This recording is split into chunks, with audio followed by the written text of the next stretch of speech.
ठंडी धूप भरी सुबह, जब सूरज की किरणें धरती पर बिखर रही थीं, एक व्यक्ति अपने गांव की पगडंडी पर चल रहा था।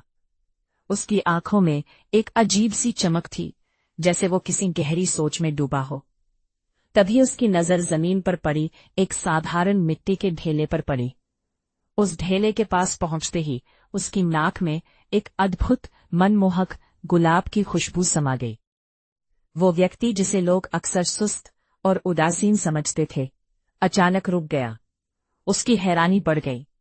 उसने उस मिट्टी के ढेले को हाथ में उठाया और उसकी ओर देखते हुए सवाल किया, "ऐ मिट्टी, तू तो साधारण सी धूल है, फिर तुझमें से इतनी दिव्य महक कैसे आ रही है?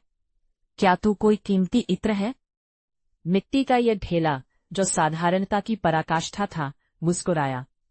उसकी आवाज में एक गहरी नम्रता थी। "नहीं भाई, मैं कोई इत्र या कीमती चीज नहीं हूं। मैं तो वही मामूली मिट्टी हूं जिसे लोग पैरों तले रौंदते हैं। लेकिन मेरी खुशबू का राज ये है कि मैं काफी समय तक गुलाब के पौधों के नीचे पड़ी रही।"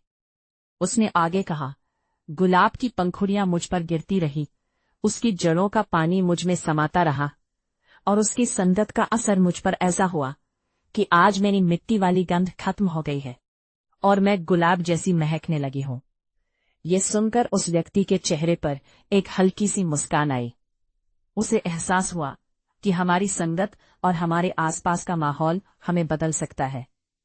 उस मिट्टी के ढेले ने उसे सिखाया कि सिर्फ बाहरी रूप से नहीं, बल्कि भीतरी रूप से सच्चे साथी और अच्छे माहौल से ही हम जीवन में खुशबू बिखेर सकते हैं।